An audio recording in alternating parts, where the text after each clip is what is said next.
தகவுரை. இதை வழங்க நமக்கு கவிஞர் ரமணன் அவர்கள் இங்கே வந்திருக்கிறார்கள். அண்ணா ஒரு நிமிஷம் அவருக்கும் போட்டேன். கவிஞர் ரமணன் அவர்களை அன்போடு மேடைக்கு வரும்படி அழைக்கிறேன். கவிஞர் திரு ரமணன் அவர்கள் பிறவி பெருங்கடல் கடக்க நமக்கு பேரருள் புரியும் ராமனுக்கு குறுகிய ஆற்றை கடக்க ஒரு குகன் தேவைப்பட்டான். ஐயா உள்ள ஒரு நிமிஷம் உட்காந்து இந்த 2 நிமிஷம் இல்லை நீங்கள் இங்கேயே உள்ளே உட்காரலாம். உள்ளே உட்காரலாம். ஆமாம்.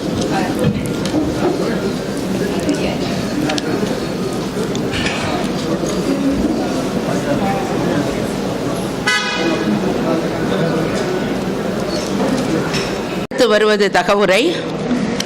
வழங்கவிருப்பவர் கவிஞர் திரு ரமணன் அவர்கள். தலைப்பு 5ஆம் அவன்.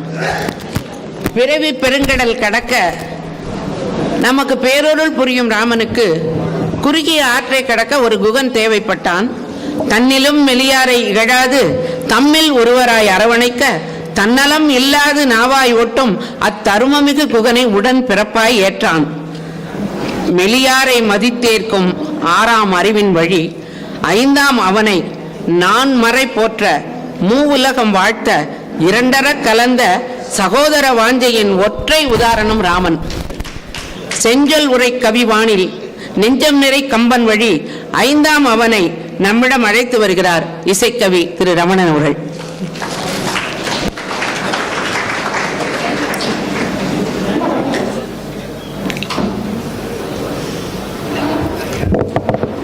எல்லாம் புறக்கும் இறை நமையும் காக்கும் என்ற சொல்லால் அழியும் துயர்.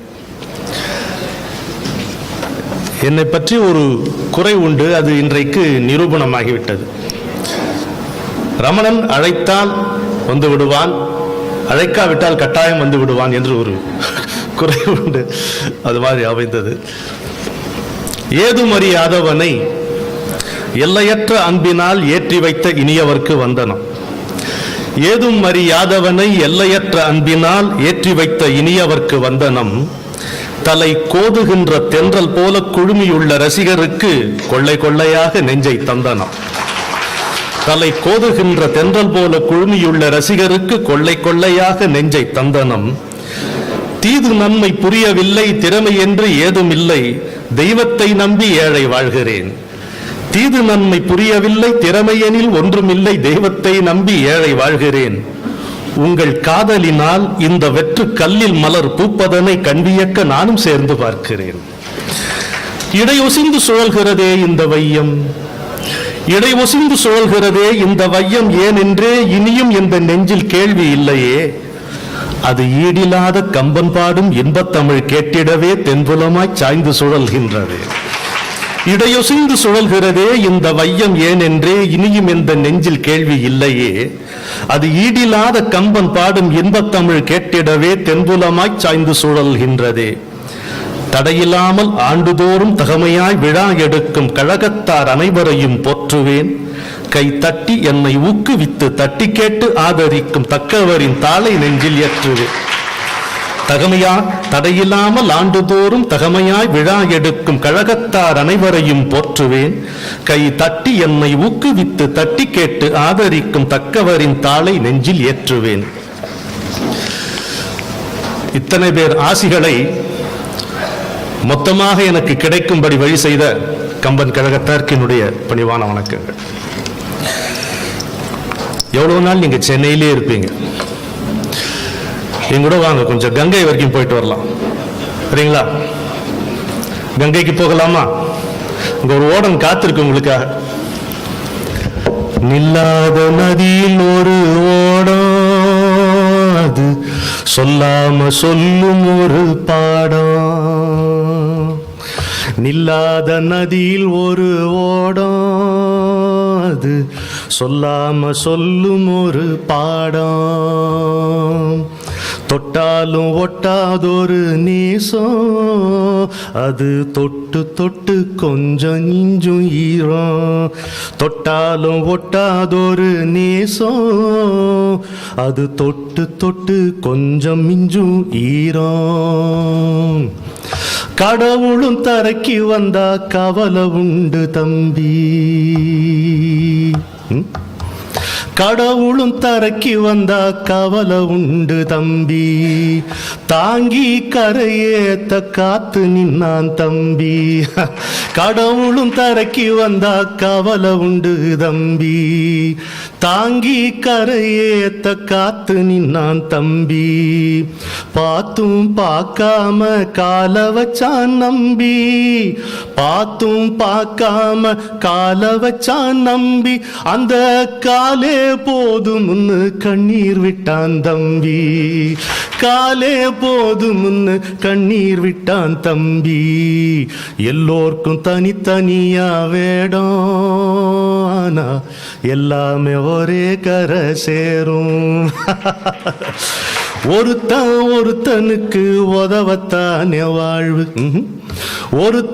ஒருத்தனுக்கு உதவத்தானே வாழ்வு. ஒளிச்சு மறைச்சுக்கிட்டா அதுதானே தாழ்வு. வருவதும் போவதுமா தொடரும் ஒரு மாயம், வருவதும் போவதுமா தொடரும் ஒரு மாயம். வாழ்ந்து வழிகாட்டும் வல்லமைதான் மனிதம், வாழ்ந்து வழிகாட்டும் வல்லமைதான் மனிதம். படகு கொடுத்ததுதான் உதவி, அதுல பாதம் பட்டதுதான் பதவி. படகு கொடுத்ததுதான் உதவி, அதில் பாதம் பட்டதுதான் பதவி. தனியா மனுஷனால ஒன்னும் செய்ய முடியாது, தானா தெய்வம் இருந்தா ஒருத்தனுக்கும் புரியாது.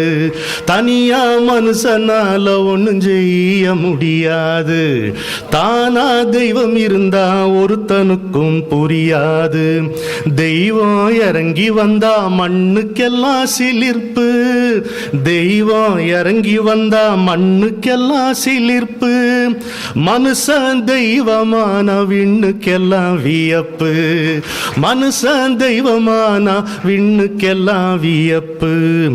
மாம நடத்த வந்தான் பாடம், இங்க மருமகன் செலுத்த வந்தான் ஓடம். சரிதானா?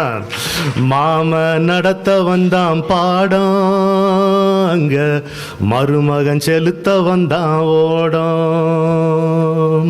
நில்லாத நதியில் ஒரு ஓடம், அது சொல்லாம சொல்லும் ஒரு பாடம்.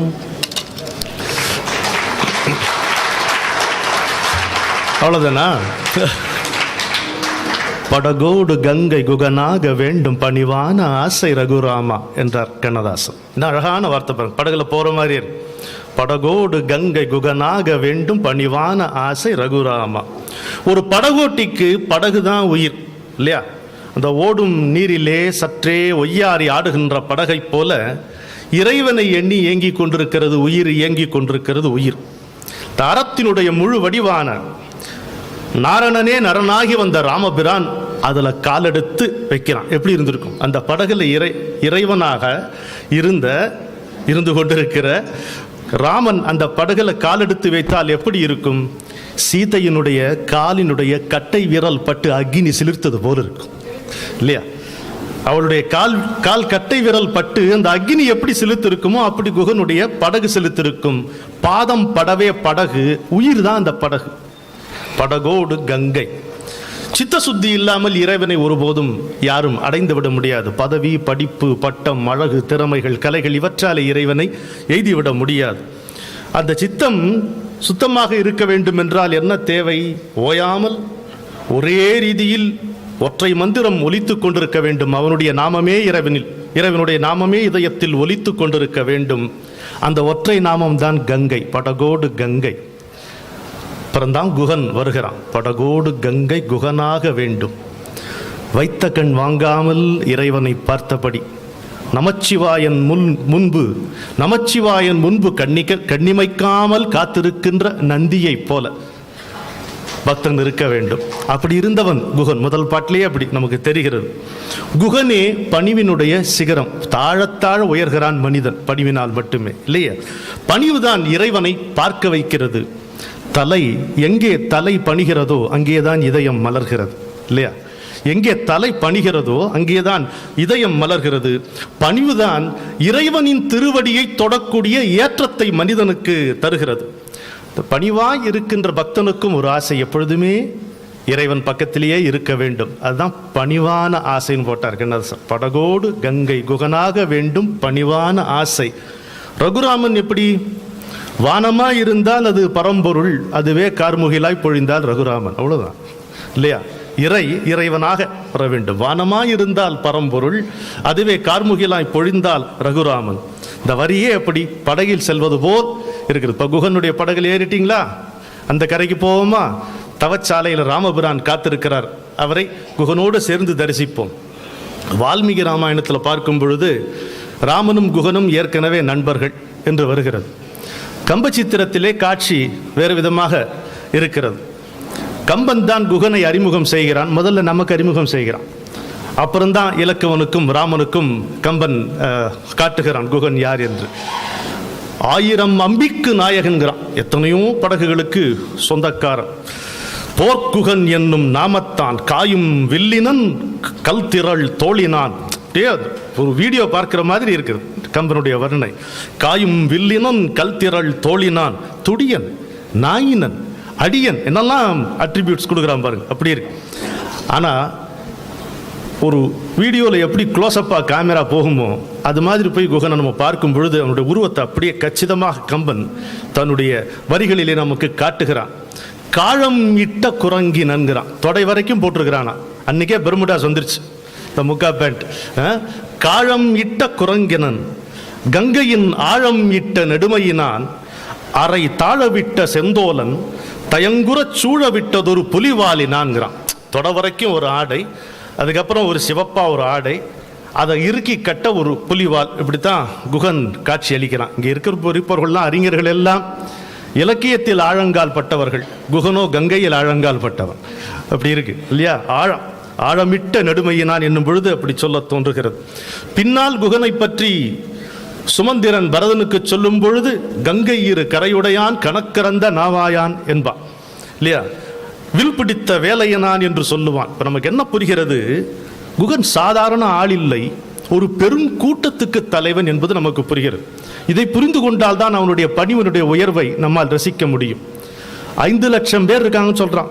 ராமன்ட்ட புள்ளி விவரம் சொல்லும்போது என் கூட 5 லட்சம் பேர் ஆளுங்க இருக்காங்கன்றான். அப்ப எப்பேற்பட்ட ஒரு கூட்டத்துக்கு தலைவனாக இருக்க வேண்டும்? அரசனாக போற்றப்படக்கூடியவன் அவன், அவனுடைய கூட்டத்துக்கு. ஆனா அவன் எப்படி நிற்கிறான் பாருங்க, வச்ச கண் வாங்காம நிற்கிறான். ஆனா கம்பன் ஒரு குணச்சித்திரத்தை முழுக்க காட்டுவான்.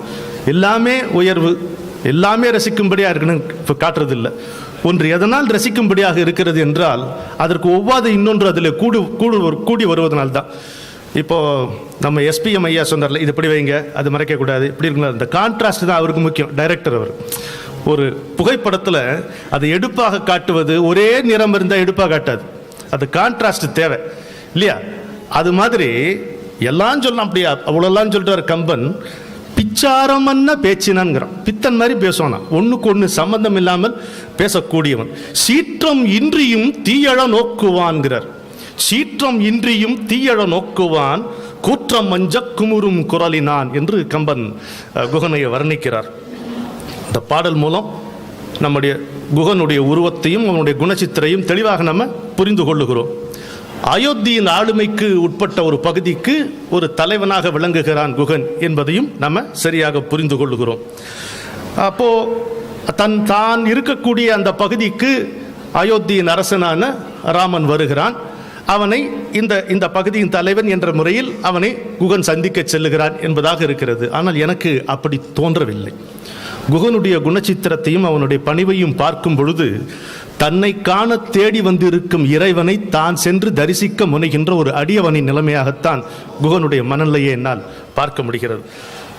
தாங்க முடியாத ஆனந்தம், அதில் வருகின்ற ஒரு தள்ளாட்டம், இதை குகனுடைய பேச்சிலும் எண்ணப்போக்கிலும் அவனுடைய நடவடிக்கை எடுக்கக்கூடிய துடிப்பிலும் நாம் நெடுக காணுகிறோம். இதில் என்னன்னா சுவாரஸ்யம், இறைவனிடமிருந்து அவனுக்கு பெற வேண்டியது எதுவும் இல்லைங்கிற நிலைமையில் இருக்கான். ராமனிடமிருந்து குகன் பெற வேண்டியது எதுவும் இல்லை, அந்த உணர்வும் அவனுக்கு இல்லை. ஆனால் இவனுக்கு என்ன தர முடியும் என்று யோசிக்கிறான். இவனுக்கு எப்படி என்னால் உதவ முடியும், இவனுக்கு நான் என்ன தர முடியும், இதுவே குகனுடைய சிந்தனையாக இருக்கிறது. இறைவனே பெரியவன் என்பதால் நமக்கும் இறைவனுக்கும் இடைவெளி வந்து விடாது. அந்த இறைவன் எதிரிலேயே நிற்கிறான் என்பதால் அந்த இடைவெளி குறைந்தும் போய்விடாது. நுணுக்கமான ஒரு இல்லையா? இறைவனே பெரியவன் என்பதாலேயே நமக்கும் இறைவனுக்கும் இடைவெளி ஏற்பட்டு விடாது.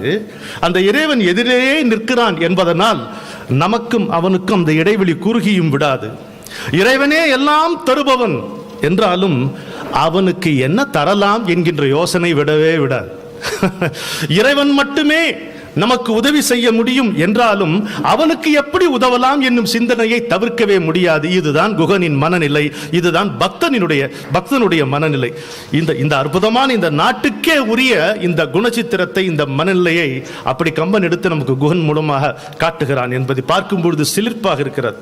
பாருங்க, ஒரு கூட்டத்துக்கு தலைவன், ஒரு நாட்டுக்கே அரசன் வந்திருக்கும் பொழுது அவனை பார்க்க போகும்போது எப்படி போகணும் ஐயா? கூட்டத்தோடு தான் போகணும். ஆனால் சந்திக்கும் போது கூட்டத்தை தள்ளி நிற்க சொல்லிட்டு தனியாக போகணும் இல்லைங்களா? ஒரு பிடபிள்யூடி கெஸ்ட் ஹவுஸில் சிலம்புலி செல்லப்பண்ணையா வந்து தங்கியிருக்கிறாங்க. அங்கே தான் அவரை பார்த்தோம்.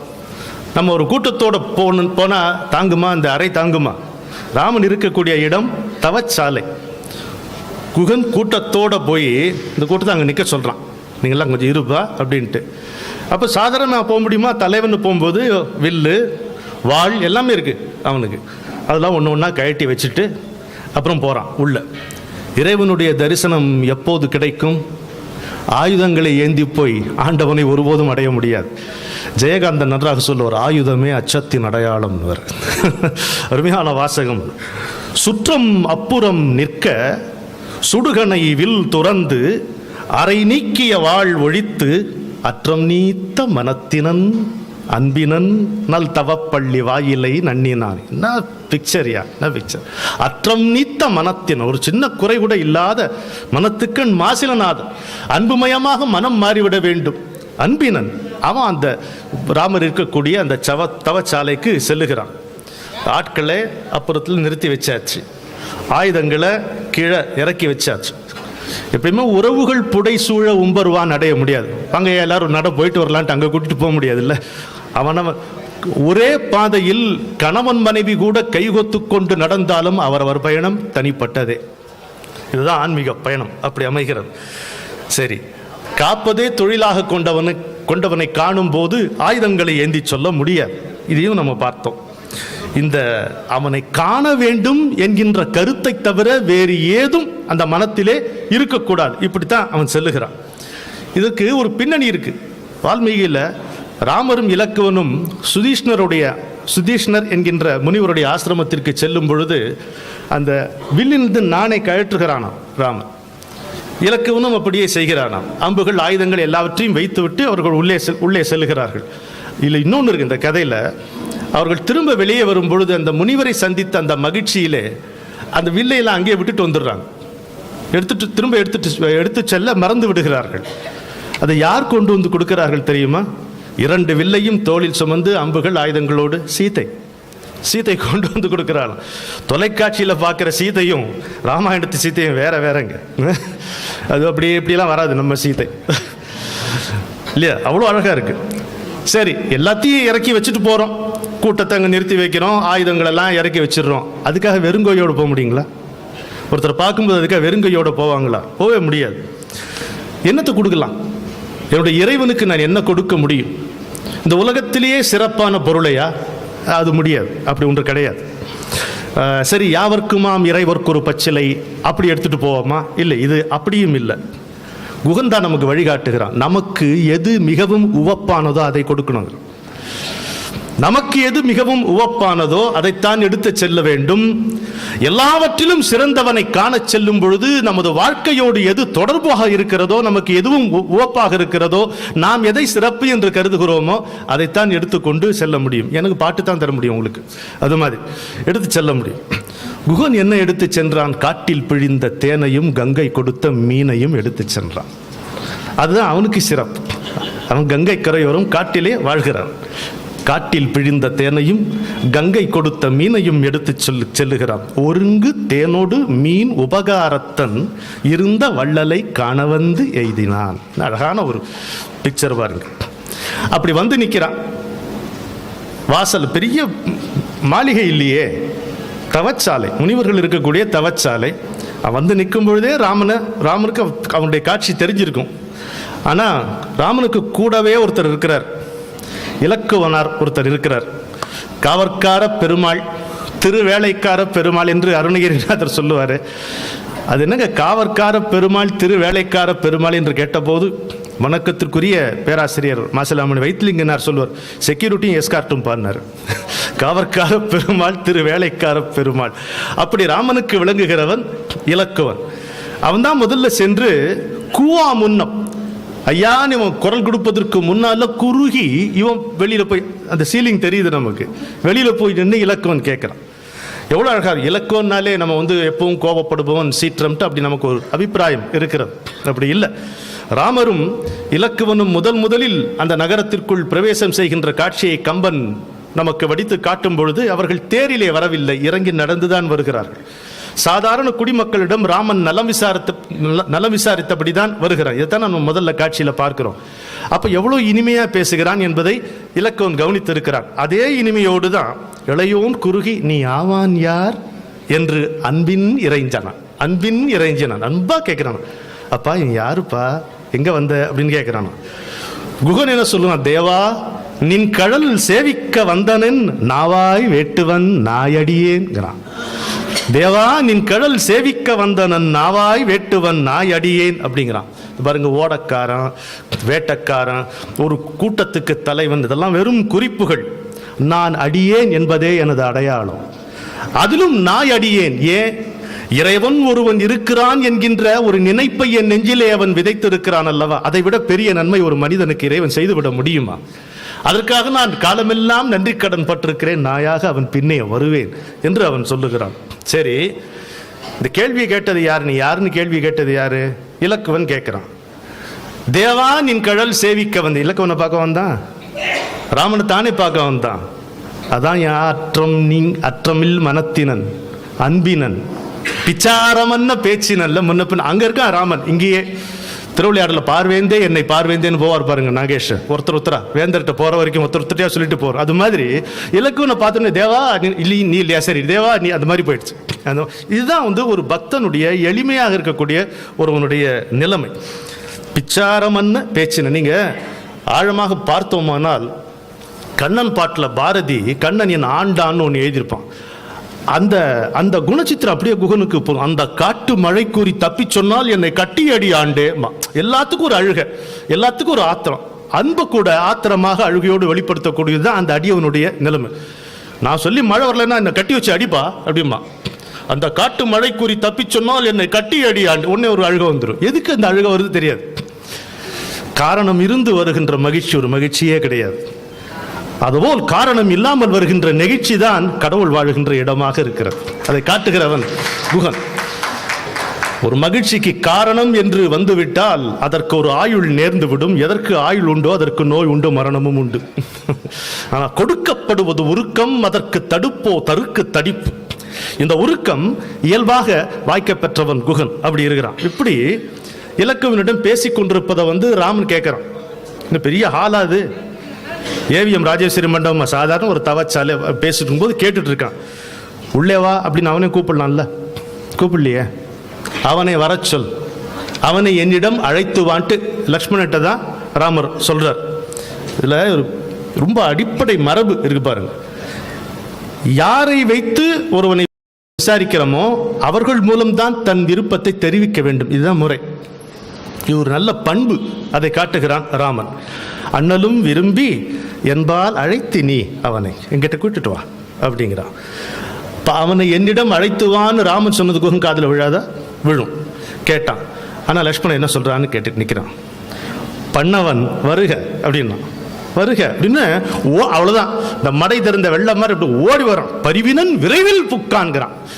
அந்த எவ்வளோ ஒரு அம்பு எப்படி வேகமா போகுமோ அப்படி வேகமா போய் ராமனுடைய காலை அடையிறான். காலமெல்லாம் கங்கையோடே வாழ்ந்து கொண்டிருப்பவன் குகன்.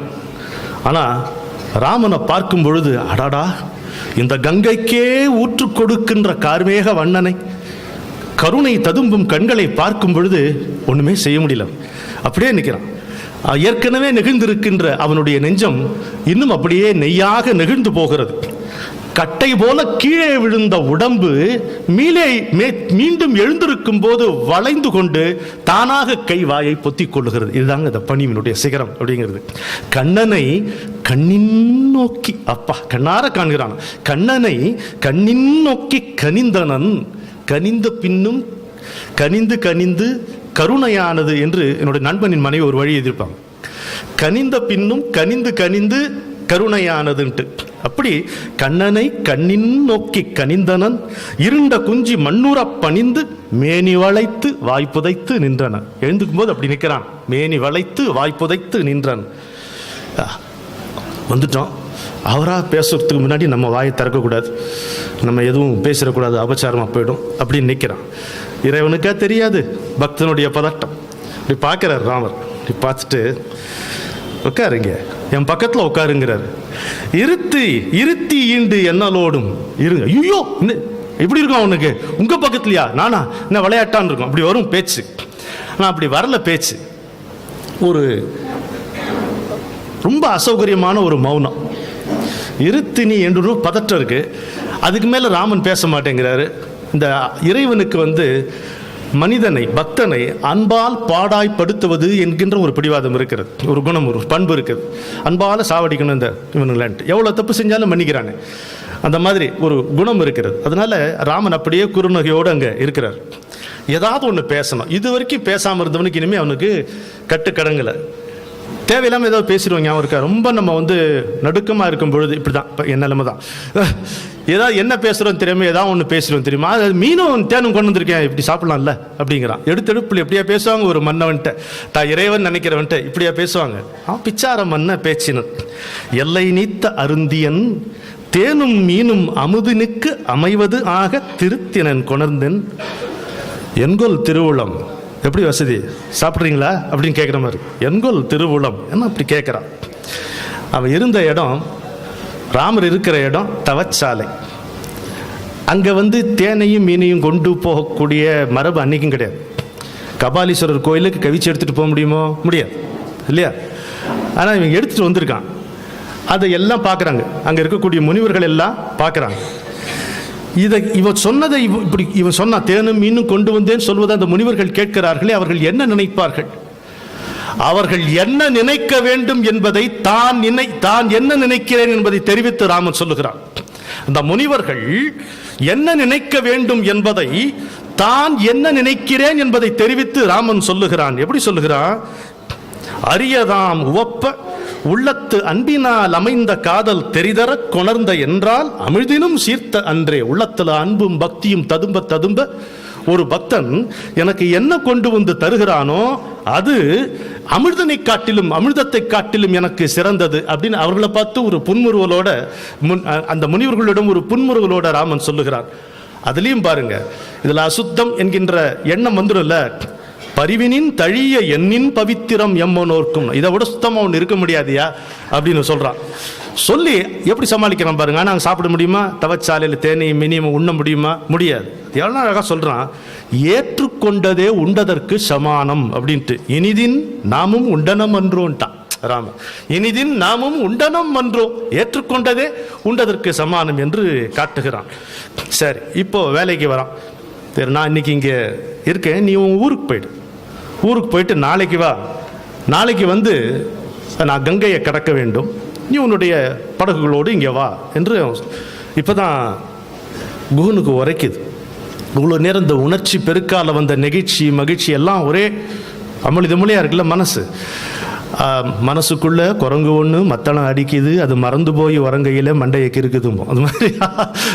இப்படி அப்போ ஆணை வருது. இப்போ இன்னைக்கு போயிட்டு நாளைக்கு வா அப்படின்ட்டு ஒரு வேலையை சொல்லக்கூடிய ஒரு ஆணை வரும் பொழுது அப்பத்தான் குகன் முதல் முறையா ராமனை முழுசா பார்க்கிறானா. அடாடா, மன்னவன் இப்படி மரவுரி தரித்து இது வரைக்கும் அவருக்கு உரைக்கலைங்க. ராமன் அந்த ஒரு ராஜ கோலத்தில் இல்லாமல் மரவுரி தரித்து வந்து இருக்கிறானே என்பது இப்பொழுதுதான் அவனுக்கு உரைக்கிறது. அப்ப பார்க்கும்போது இதுயா நான் பார்க்கிறேன், இந்த கண்ணை பிடுங்கி எரியாம இருக்கிறேனே, இந்த காட்சியை போய் நான் பார்க்கிறேனே, இங்கனம் பார்த்த கண்ணை ஈர்கிலா கல்வனேன் யான் என்று தன்னை நொந்து கொள்ளுகிறான். அப்போ ஐயா நான் கூட இருக்கேன், செய்குவன் அடிமை அப்படின்னு சொல்றான். ஐயா தீர்கிலேன் ஆனதையா செய்குவன் அடிமை என்று சொல்கிறான். அன்பிற்கும் உண்டோ அடைக்கும் தாழ் என்பார்கள். ராமன் அப்படி சீதையை பார்க்கிறார், இப்படி லக்ஷ்மணனை பார்க்கிறார். அவருடைய முகக்குறிப்பிலிருந்து அவருடைய உள்ள குறிப்பை ராமன் புரிந்து கொள்ளுகிறான். சொல்றாரு தீரா காதலன் அப்படிங்கிறார். இவனை என்ன ஒரு பார்த்து சொல்றாரு பாருங்க, குகனை பார்த்து. அவங்க ரெண்டு பேரும் தீரா காதலன் அப்படின்னு சொல்லி அவனை பார்த்து யாதினும் இனிய நண்பா கூப்பிடுறான். முதல்ல ராமன் குகனை அழைப்பது நண்பா என்று. யாதினும் இனிய நண்பா. அடுத்த வார்த்தை என்ன சொல்றான்? இருத்தி ஈண்டு எம்மோடு. அங்க வந்து பக்கத்துல உட்காருன்னு சொன்னான் முதல்ல, இப்போ எங்களோடு இருங்கிறான். இருத்தி ஈண்டு எம்மோடு அப்படிங்கிறான். பக்தனை இறைவனே விரும்பி பக்கத்தில் வைத்துக் கொள்ளுகிறான் என்பதை குகன் நமக்கு காட்டுகிறான். அப்புறம் அன்றைக்கு இரவு இலக்குவன் காவல் காத்து நிற்கும் பொழுது அந்த கோர புல்ல போட்டு ராமனும் சீதையும் படுத்திருக்கிறத பார்த்து அவ்வளோ கண்ணீர் வருகிறது குகனுக்கு. இலக்குவனிடமிருந்து நடந்ததையெல்லாம் என்னெல்லாம் ஆயிற்று, அந்த துயரக்கதையெல்லாம் தெரிந்து கொள்ளுகிறான். அம்பியின் தலைவன் கண்ணீர் அருவிசோர் குன்றின் நின்றான் என்று சொல்லுகிறான். அவனுக்கு என்ன ஆயிருக்கும் அந்த இரவு முழுக்க? குகனுக்கு தூக்கம் வரல. ஏன் தெரியுமா தூக்கம் வரல? நண்பன்ட்டான் என்ன எங்க அவர் யாருங்க, நான் யாரு, இதெல்லாம் நீங்க இலக்கிய சொல்லுல பேசுனீங்கன்னா வராதுங்க, ஒத்துவராது. எங்க அவர் யார், எப்பேற்பட்ட ஆளு? நான் நாய்ங்க, நான் நாய், வேஸ்ட்டுங்க, நான் ஒண்ணுமே இல்லை. நண்பன்ட்டாருங்க, என்ன போய் நண்பன்கிறாருங்க, என்ன போய் தோழன். அதே தான் அவனுக்கு. நீங்க பின்னால பாருங்க, அதுக்கப்புறம் ஒரு தம்பி கிம்பின்னு சொன்ன ஒன்றும் உரைக்கவே இல்லைங்க அவனுக்கு. இந்த நண்பன் சொன்னார் பாருங்க, அந்த வார்த்தையிலே அப்படியே போய் நிற்கிறார் அவர். அப்போ இவனை வந்து எதுக்கு இந்த கங்கையை தாண்டி காட்டுக்குள்ள அனுப்பணும், அதை அனுமதிக்கூடாதுன்ட்டு ஒரு முடிவுக்கு வரான் குகன். இங்கே இருக்க வேண்டியது தானே, இங்கே இருந்துடுறேன், நாட்டை விட்டு வரணும்னு வந்தாச்சு, இங்கே இருக்க. இங்கே என்ன குறை உனக்கு? தேன் உலை, ஊன் உலை, கான் உலை எல்லாம் இருக்கு. தேன் இருக்கு, உண்பதற்கு உணவு இருக்கு, வேட்டையாட காடு இருக்கு, நீராட கங்கை இருக்கு. நானும் இருக்கிறேனேங்கிறான். நானும் இருக்கிறேனையா, நாளும் இரவும் உனக்கு சேவை செய்ய அப்படிங்கிறான். அது மட்டுமா, எங்க ஆட்கள் 5 லட்சம் பேர் இருக்க, நீ விரல சொடுக்கினா என்னத்தை வேணாலும் உனக்கு செய்து காட்டுவார்கள். தேவர்களை காட்டிலும் வலிமையானவர்களாக இருக்கிறான். நீ இங்க தங்கிட்டேன்னா எப்படி போடுறான்னா ஒரு பிட்டு, ஒரு நாள், ஒரே ஒரு நாள் என்னோட இந்த குடில் நீ தங்கிட்டேன்னா என் வாழ்க்கையில் அதை விட ஒரு பெரிய பேர் எனக்கு இருக்க முடியாது அப்படிங்கிறான்.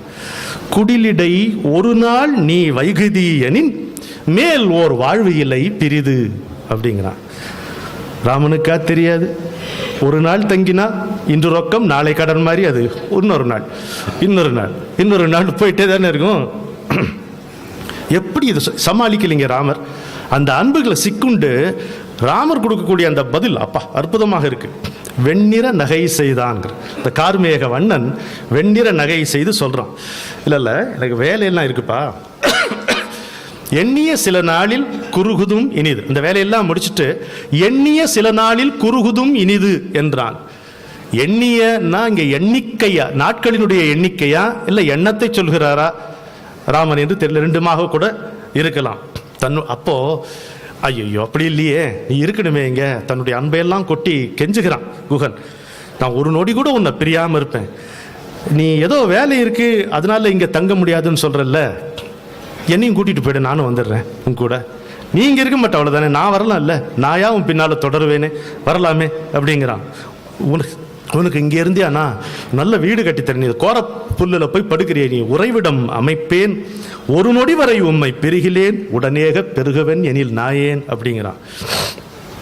இறைவனை விட இன்னொரு பரிவாக இருக்க முடியாது. காரணமற்ற கருணை என்பதுதான் கடவுளுக்கு இருக்கக்கூடிய ஒரே இயல்பு. காரணமற்ற கருணை ஒன்றுதான் அவனுக்கு இருக்கக்கூடிய ஒரே இயல்பு. அவன் என்ன சொல்ற, என்ன வார்த்தை சொல்ற குகன், என்னப்பா சொல்ற நீ? என் உயிரை காட்டில் நீ இனிய வேண்டா எனக்கு. யாரையா சொல்லுவான்? கடவுள் தான் சொல்லுவான். அன்னவன் உரை கேளா அமலனும் உரை நேர்வான், என் உயிர் அணையாய் நீ. இறைவன் சொல்கிறாங்க குகன்ட்ட, என் உயிர் அணையாய் நீ. இளவல் உன் இளையான் நினைக்கிறான் இலக்குவன், உனக்கு தம்பிடாம. இந்நன்முதல் அவள் சீதை இருக்காளே, நின் கேள் உன்னுடைய உறவிடாவ. நளிர் கடல் நிலம் எல்லாம் உன்னுடையது. நான் உன் தொழில் உரிமையின் உள்ளேன், உன் காவல்ல இருக்கேன்டா. நான் இந்த இலக்குவன் உன் தம்பிடா, இந்த சீதை உனக்கு உறவிடா. என்னடா சொல்ற நீ? என் உயிரை காட்டிலும் பெரிய வேண்டா நீ, இனி வேண்டா நீ அப்படிங்கிறார். அப்போ அவனுக்கு பக்தனை நீங்க அப்படியெல்லாம் சுலபமா சமாதானப்படுத்திட முடியாது. இறைவன் ரொம்ப எளிதில் வசப்படுவான், பக்தனை வசப்படுத்துறது ரொம்ப சிரமம். அவன் இல்லையே, பிரிஞ்சு போறோமே, நீ கிளம்பி போயிருவே, நீ என்னையும் கூட்டிட்டு போக மாட்டேங்கிறியே அப்படிங்கிறான். அப்போ ராமர் சொல்றாரு, துன்பு உளது எனி நன்றோ சுகம் உள்ளது. துன்பம்னு ஒன்று இல்லைன்னா இன்பம் இருக்க முடியுமா வாழ்க்கையில்? சந்திச்சோம், பிரிய போகிறோம், நான் என் வேலையை முடிச்சுட்டு வரப்போகிறேன், நெடுநாள் நம்ம சேர்ந்து தானே இருக்க போகிறோம். அந்த இன்பத்திற்கு முன்னோடியாக இந்த துன்பம் இருக்க முன்பு. அப்போ அதை அப்படியே பில்டப் பண்ணிட்டு அப்போ சமாதானம் ஆகலை. முன்பு உளம் ஒரு 4 பேர் இருந்தோம் ஐயா, முடிவு உளது என உண்ணா அன்பு உள இனி நாமோர் 5 உளரானோ. ஒரு வார்த்தை கூட நீ என் தம்பின்னு நேரடியா சொல்லல. இலக்குவன் உன் தம்பிங்கிறான், சீதை உனக்கு உறவுங்கிறான். இங்க 4 பேரா இருந்தோம், இப்ப 5 பேரா ஆயிட்டோம். குகனே நீ என் தம்பிங்கிற வசனம் வந்திருந்ததுன்னா இந்த கவிதை எடுபட்டு இருக்காது இல்லைங்களா? அந்த கவிதையினுடைய அழகே, இறைவனுடைய கம்பீரமே, கம்பனுடைய அந்த திறமே அதை நேரடியாக சொல்லாமல் இப்படி சொல்வதில் தான் நிறைந்திருக்கிறது. அப்போ அங்க பாருங்க, குகனுடைய அந்த பக்தனுடைய மூளையை பாருங்க. அப்படியா, தம்பிங்கிறதெல்லாம் பெருசா உரைக்கல, அதுல ஒரு ஸ்ட்ராட்டஜி மட்டும்தான் பார்க்குறான். தம்பின்ட்டல்ல, இப்ப இந்த தம்பி என்ன உங்க கூட தானே வரான், இந்த தம்பி வரக்கூடாதா? இவனை கூட்டு போறல காட்டுக்கு, அப்ப நான் வரேன், நானும் தம்பின்ட்டல்னே.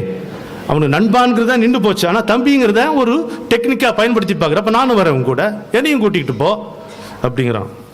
அதுக்கு என்னங்க பதில் சொல்றீங்க? இறைவனால தான் பதில் சொல்ல முடியும் பல கேள்விகளுக்கு. அவர் சொல்றாரு, அயோத்தியில மக்கள்லாம் இருக்காங்க, அவங்கள யார் இப்ப பார்த்துட்டு இருக்காங்கன்னு நினைக்கிறேன்? உன் தம்பி பரதன் இல்லையா? இப்ப இங்க இருக்கக்கூடிய என்னுடைய கூட்டத்துக்கு யார் காவல்? நீ என் கூட வந்துட்டியன்னா யார் இவங்களெல்லாம் பார்த்துக்குவாங்க? அங்கு உள்ள கிளை காவற்கு அமைதியின் உடன் உம்பி, இங்கு உள்ள கிளை காவற்கு யார் உரை செய்யாய்? உன் கிளை எனதன்றோ, உன் மக்கள் என் மக்கள் அல்லவா, உன் கிளை எனதன்றோ உருத்துயர் உரலாமோ, என் கிளை இது கா என ஏவலின் இனிது என்றான். என்ன அழகாக அந்த இதை வைக்கிறான் பாருங்க. சில காட்சிகளில் மட்டுமே வந்தாலும் குகனை நாம கொஞ்சம் இலக்கணோடு அடையாளப்படுத்தி பார்க்க முடிகிறது. அதே பக்தி, அதே சீற்றம், அதே சேவை மனப்பான்மை. அயோத்தியை உன் தம்பி பரதன் ஆள்கிறான் என்பதை ராமன் குகனுக்கு சொன்ன போதும், அதை இலக்குவன் கேட்ட போதும், பரதன் வரும் பொழுது இலக்குவனுக்கும் ஐயம் வந்தது, குகனுக்கும் பெரும் சீற்றம் வந்தது தானே பார்க்கிறோம். சொன்னாலும் இது போக மாட்டேங்குது. இது மன இயல் நிபுணர்கள் ஒன்று சொல்லுவாங்க. இப்போ ஒரு குரு இருக்கார் வச்சுங்களேன், ஒரு பெரிய கற்றவர் ஒரு குரு இருக்கிறார், அவருக்கு கூட இருக்கக்கூடிய 2 பேர் இருக்கிறாங்க வைங்க. அவங்க வரவங்க யாருன்னு பார்த்து உள்ள சேர்க்கணும் பொழுது வரவங்க யாரா இருந்தாலும் முதல்ல சந்தேகப்படத்தான் செய்வாங்க, இந்த ஆள் உள்ள அனுப்பலாமா வேண்டாமான்ட்டு. அவர்கள் பணிவில்லாதவர்கள் அல்ல, பண்பு இல்லாதவர்கள் அல்ல, மரியாதை இல்லாதவர்கள் அல்ல. ஆனா என்னுடைய சாமிக்கு இவங்க உகந்தவர்களாக இருப்பாங்களா, அவருடைய நேரம் இவங்களால கெட்டு போகுமா, இவருக்கு அவங்களால ஏதாவது ஆபத்து வருமா, இப்படித்தான் அவங்க யோசிப்பாங்க. அந்த குருவைத்தான் இவர்கள் சிவனாக கொண்டாடுவார்கள், விஷ்ணுவாக கொண்டாடுவார்கள். இருந்தாலும் இவனால் இவருக்கு ஆபத்து வருமானு யோசிப்பாங்க. இதுதான் பக்தனுடைய நிலைமை. அப்படித்தான் பரதன் வரும் பொழுது குகனுக்கும் சீற்றம் வருகிறது. அஞ்சன வண்ணன் என் ஆருயிர் நாயகன் ஆளாமே, வஞ்சனையால் அரசெய்திய மன்னரும் வந்தாரே, செஞ்சரம் என்பன தீயுமிழ்கின்றன செல்லாவோ, உயிஞ்சிவர் போய்விடின் நாய்குகன் என்று என ஏசாரோ. இந்த பரதனுடைய படை இப்படி கூட்டு போன என்ன எவ்வளவு ஏசுவாங்க, என்ன நாய்குகன் என்று என ஏசாரோ. தோழமை என்றவர் சொல்லிய சொல்லொரு சொல்லன்றோ. அங்க நின்னாயா தம்பி வருதா? வரவே இல்லை. நாம 4 பேர் 5 பேர் ஆயிட்டோம் எல்லாம் சொன்ன, அதெல்லாம் வரல. தோழமை என்றவர் சொல்லிய சொல்லொரு சொல்லன்றோ, ஏழமை வேடன் இறந்திலன் என்று என ஏசாரோ. மானங்கெட்ட பயலே, அவரை படையெடுத்துட்டு ஒருத்தன் வரான்னா நீ உயிரை விடாம இருந்தியாடா, இறந்திலன் என்று ஏசாரோ அப்படிங்க. இந்த நண்பன் சொன்னா பாருங்க, அங்கேயே நின்று போகிறான். அப்புறம் வீரம் எப்படி கொடுக்குது பாருங்க. ஒரு கோபம் ஒரு காதலால் வருகின்ற வீரம் தனி, அதனுடைய அழகே தனி. உங்களை பெரிய மன்னவர்கள் வந்துட்டாங்களா, வேடர் விடுற அம்பு வந்து அவங்க நெஞ்சில் புகுதா? மன்னவருக்கு மன்னர் விட்ட அம்பு தான் மாரில் புகுந்து காயப்படுத்துமா? மன்னவர் நெஞ்சினில் வேடர் விடும் சரம் வாயாகும். என்ன ஒரு அந்த அந்த குணச்சித்திரம், இதுக்கு மேல ஒருத்தன் சித்தரிக்கவே முடியாது. மன்னவர் நெஞ்சினில் வேடர் விடும் சரம் வாயாவும். சரி, ஆவது போக ஆனதாகட்டும். என் ஆருயிர் தோழமை தந்தான் மேல் போவது சேனையும் ஆருயிரும் கொடுப்போ என்றோ. அவனை நீங்கள் தொட வேண்டும் என்றால், ராமன் அருகில் வர வேண்டும் என்றால், என்னுடைய அந்த 5 லட்சம் ஆட்களும் உயிர் விட்ட பின் நானும் உயிர் விட்ட பின் தான் அது சாத்தியம். இதுதான் குகனுடைய மனநிலை.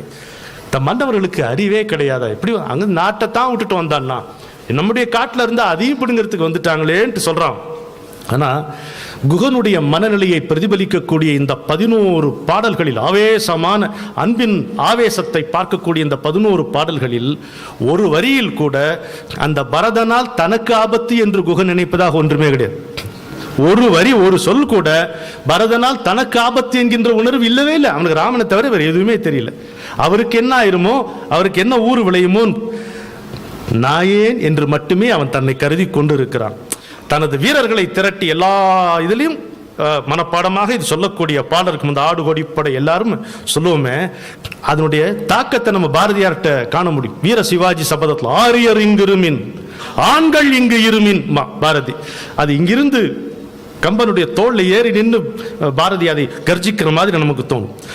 ஆமுனையிற் சிறு கூழ் என இப்பொழுது ஆகாதோங்கிற இந்த படையெல்லாம் வந்து ஆவினங்கள் வந்து கடிச்சு போட்ட புல்வெளி மாதிரி செஞ்சிட மாட்டோம், நாம் செய்ய முடியாது.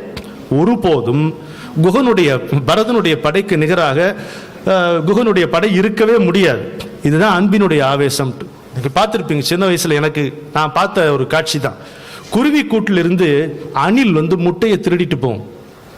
குருவி கூட்டிலிருந்து அணில் முட்டையை திருடிட்டு போகும். அது ஆண் குருவியும் பெண் குருவியும் துரத்துன்னு ஆவேசமா துரத்தும். மைனா கழுக துரத்தும். தன்னுடைய குஞ்சை எடுத்துட்டு போச்சுன்னு மைனா கழுக துரத்தும். மைனா கழுக ஜெயிக்க முடியுமா? ஜெயிக்க முடியாது. அது வந்து ஆளுக்கு தெரியும், தாய்க்கு தெரியாது, நேசத்துக்கு தெரியாது, லாஜிக்கு புரியுங்க, அன்புக்கு அதெல்லாம் புரியாது.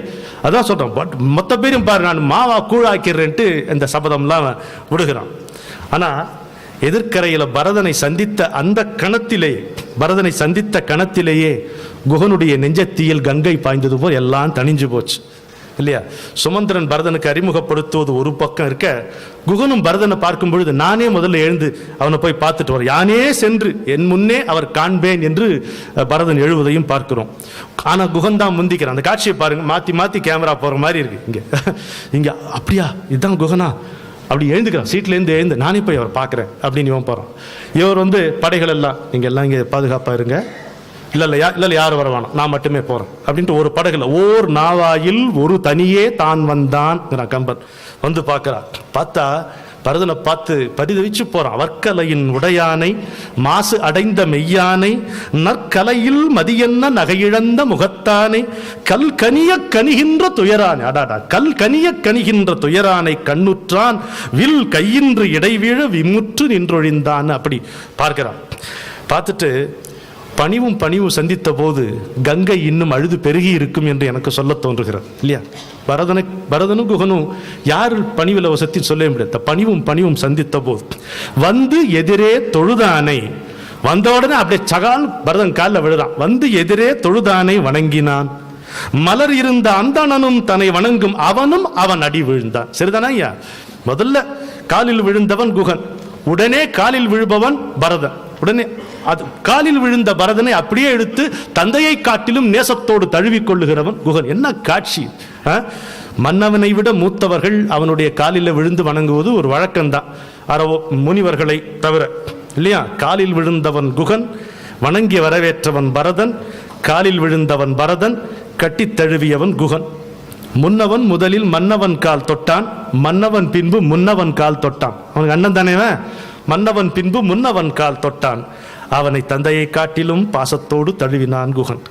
எல்லாம் முடிஞ்சு பரதன்ட்ட விவரங்கள் கேட்டப்புறம் குகன் பதைக்கிற ஒரு வாட்டி அவனை எடுத்தோன்னு அவனை காலை தொட்டு நமஸ்காரம் பண்ணியாச்சு. இல்லை இருந்தாலும் இந்த விவரங்கள்லாம் கேட்டு இவ்வளோ ஒரு பெரிய ஆளையா வந்து நான் சந்தேகித்தேன்ட்டு அவனுக்கு தாங்கல குகனுக்கு. சேவடி கமலப்பூவில் பூட்டிய கையன். ஐயோ என்ன வார்த்தையா!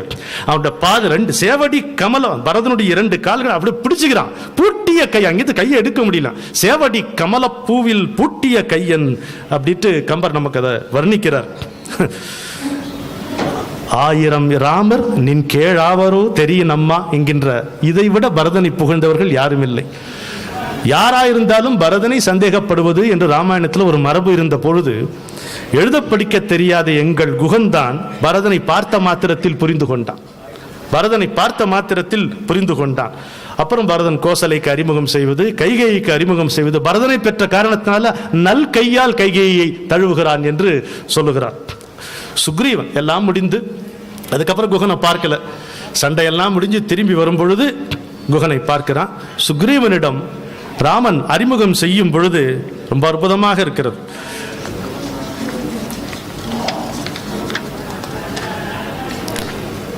தாயினும் உயர்ந்த நல்லன்கிறான். இதை விட ஒரு அட்ரிபியூட் கொடுக்க முடியாது.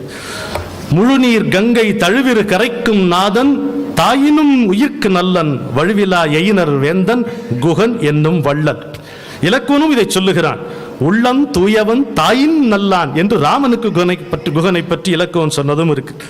எல்லாம் பட்டாபிஷேகத்துக்கு குகன் வந்து மீண்டும் பரிசு பொருட்கள்லாம் கொடுக்கும் பொழுது ராம சொல்ற வார்த்தை, மருங்கி நீ உரைப்பது என்னோ மறு அரு துணைவர்க்கு. இன்னும் நான் சொல்ல என்ன இருக்கு? கொஞ்சம் கூட குற்றமில்லாத துணைவன் மருங்கின் இனி உரைப்பதென்னோ மறு அரு துணைவர்க்கு என்கிறார். நாம வந்து கம்பனுக்கு முன்னாடி இருந்த திருமங்கையாழ்வாருடைய பாசுரம் நமக்கு நினைவுக்கு வருகிறது.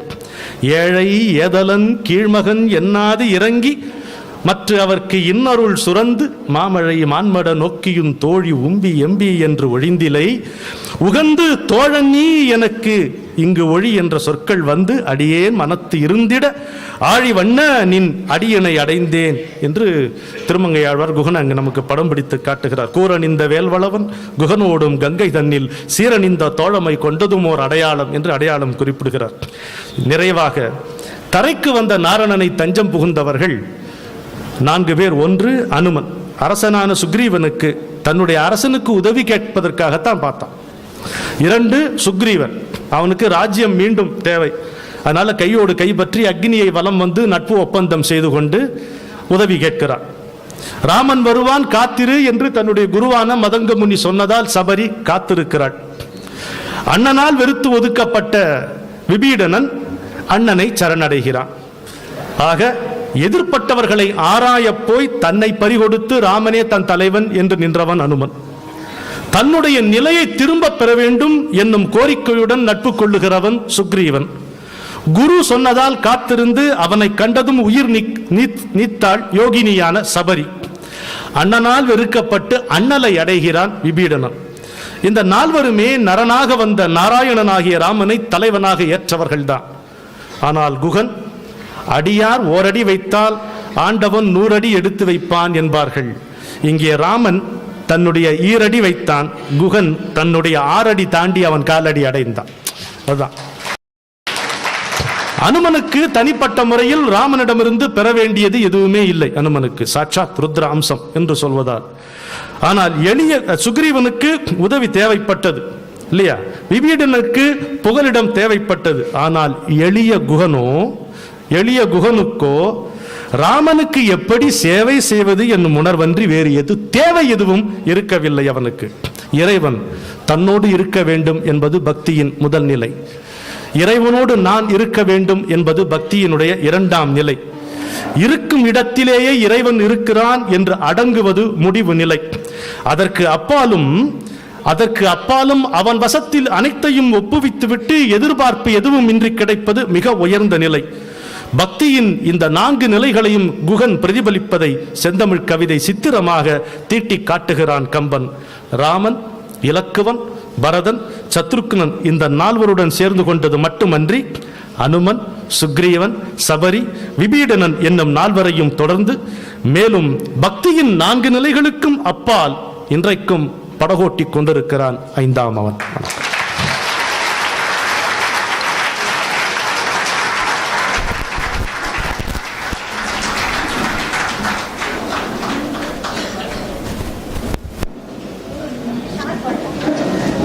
ஐயா ஐயா ஒரு நிமிஷம் உங்களுக்கு ஒரு மரியாதை.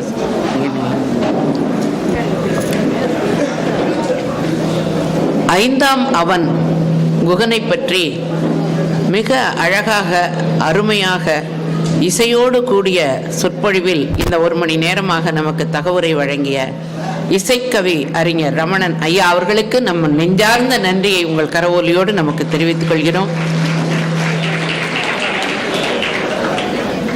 அவர்களுக்கு சிறப்பு செய்கிறார் நமது கம்பன் கழக செயலாளர் இலக்கிய வீதி ஐயா இனியவன் அவர்கள்.